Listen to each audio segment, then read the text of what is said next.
نحمده ونصلي على رسوله الكريم أما بعد فأعوذ بالله من الشيطان الرجيم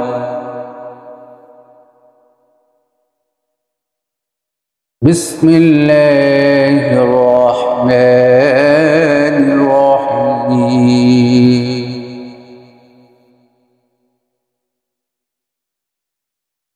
وإذ قال ربك للملائكة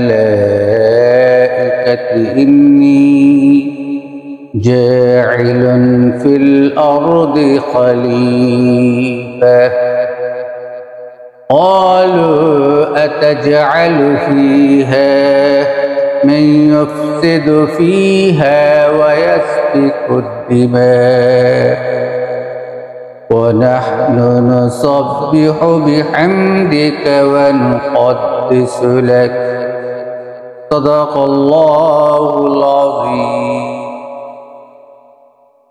সম্মানিত দর্শক শ্রোতা,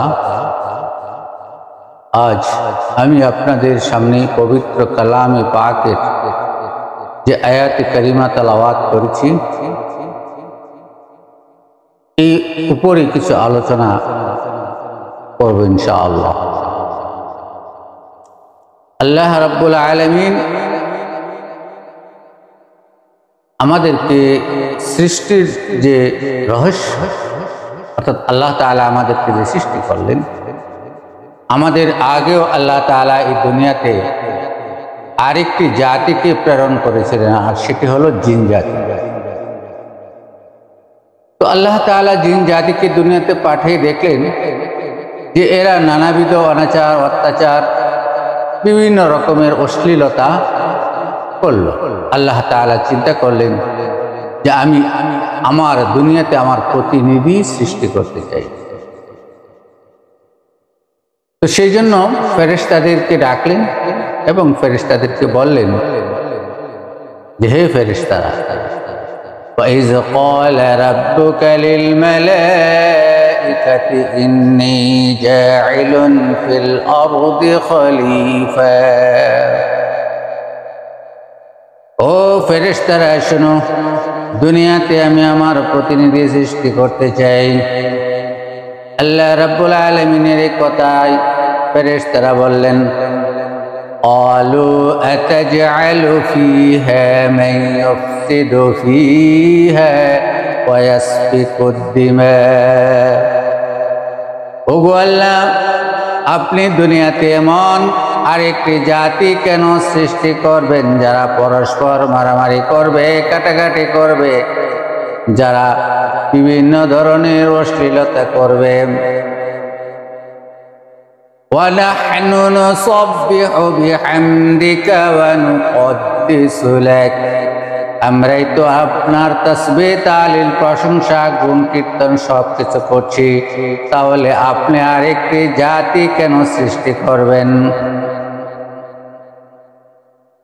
نُسَبِّحُ بِحَمْدِكَ وَنُقَدِّسُ لَكَ قَالَ إِنِّي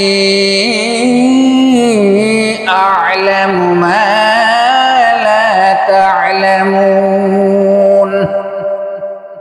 আল্লাহ রাব্বুল আলামিন বললেন, আমি যা জানি তোমরা তা জানো না। অতএব আল্লাহ তাআলা আদমকে সৃষ্টি করলেন। আদমকে যখন আল্লাহ তাআলা সৃষ্টি করলেন, আদমকে সৃষ্টি করার পরে আল্লাহ তাআলা ফেরেশতাদের বললেন, উসজুদু লি আদম, তোমরা আদমকে সিজদা করো।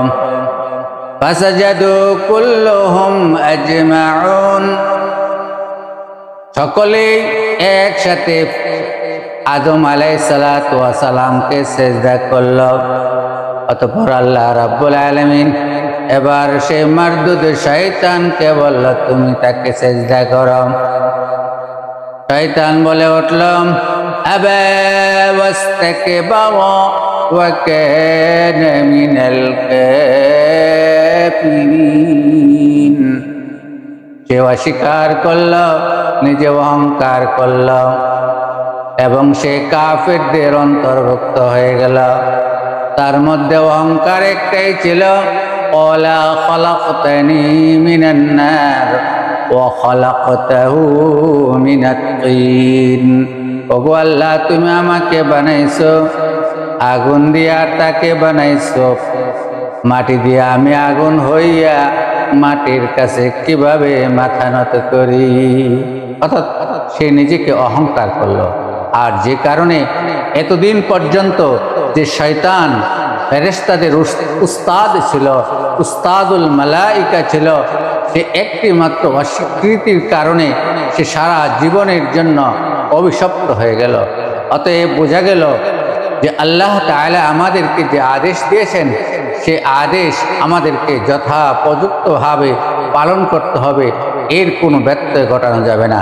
আল্লাহ তাআলা আমাদেরকে তার আনুগত্য করার তৌফিক দান করুক।